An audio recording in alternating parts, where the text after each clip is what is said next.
Hey everyone, thank you for being here, and if you're new, welcome. I hope you find this lesson helpful for you and you'll learn a lot from this tutorial. We're gonna go straight to it and go over the materials needed for today. I'm using a 16 by 20 inch canvas. It's already pre-gessoed, so I don't need to add anything to it. I'm just gonna paint straight on it. You could use whatever you have available. You could see we're gonna be painting landscape style. For paints, we're gonna use my 24 set of acrylics. And I'll show you which colors we need from this set. We need medium yellow, vermilion, sap green, Viridian, Cobalt Blue, Phthalo Blue, raw Sienna, and lamp black. From my 5 set, we're going to use titanium white. For brushes, we're going to use a couple of these blending brushes.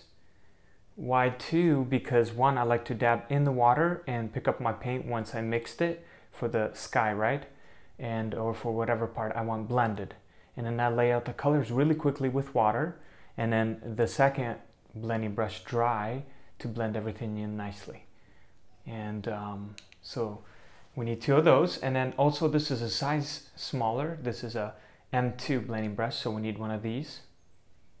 We need a set of this brush value pack, and I'll show you what's in here. A number 8 brush.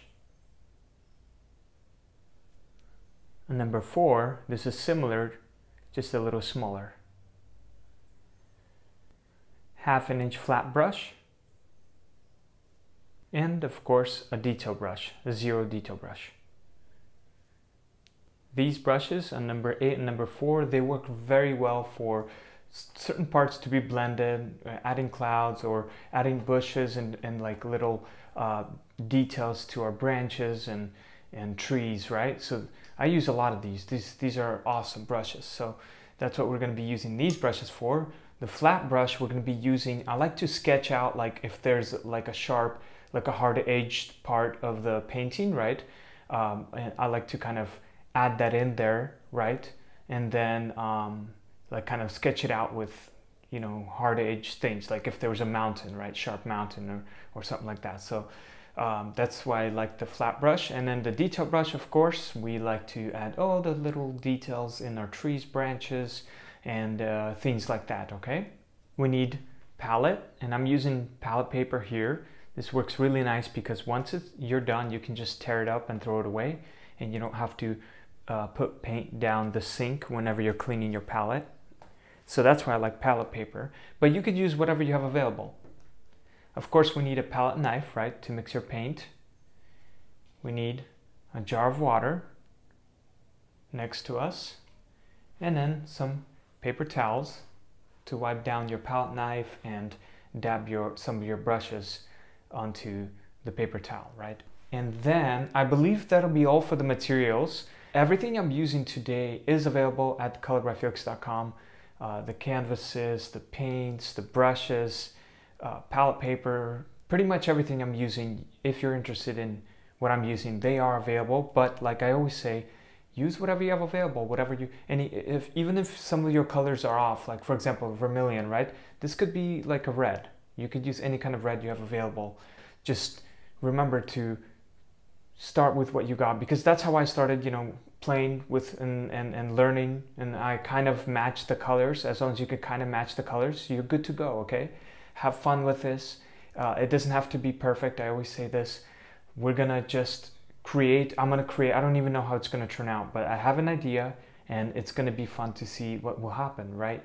So I want you to take that same perspective and approach your painting as well, because yours is gonna turn out differently than mine, and everyone that's gonna be taking this lesson, their pieces are going to be different than mine and yours, and you know, so have fun with it. Create it in your own way.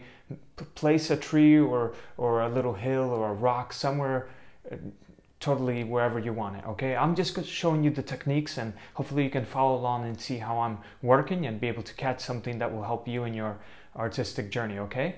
So I'm going to explain what we're going to do here. I always like to start from the furthest distance and work my way up close. So we're going to start with the sky, of course.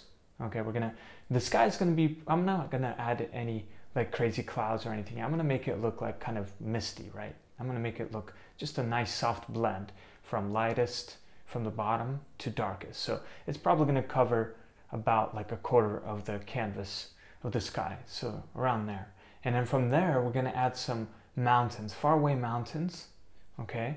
And then as we get closer, we're gonna add some huge, like, you know, huge rocks that have like trees on them. Like they came out of the, it's almost like canyons, right? So we're gonna add some of those. And then we're also gonna add some closer ones, okay? Some closer ones of those. And then also I wanna add like a green river or a lake. And then that's the plan. And we'll see what happens, right?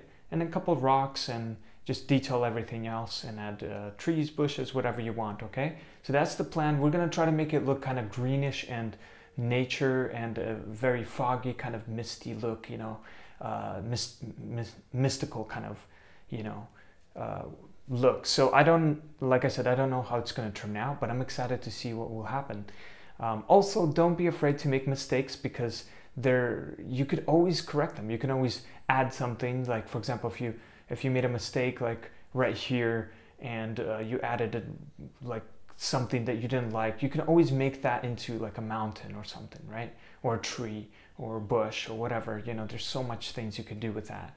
So just be open to, because I make mistakes too. I've made a lot of mistakes along the way, and I just corrected it and fixed up and had fun with it, okay? And it also challenges you to be creative, okay? So that's the point of these lessons, is for you to follow along and try to also be creative. I always try to challenge you guys to step out of your comfort zone, try something new, maybe take something that I'm showing, maybe place it instead of here, place it over there, you know, and take breaks also. So if you're done with a section, like the sky and background mountains, you could take a break from there. If you're feeling a little bit tired or hungry, take a break, come back to it either that same after an hour or the next day, whatever works best for you, okay? This lesson will always be available to you, so you can come back anytime and work on your piece, all right? All right, guys, let's get to our palette paper and mix some paint and start our blend of our sky colors.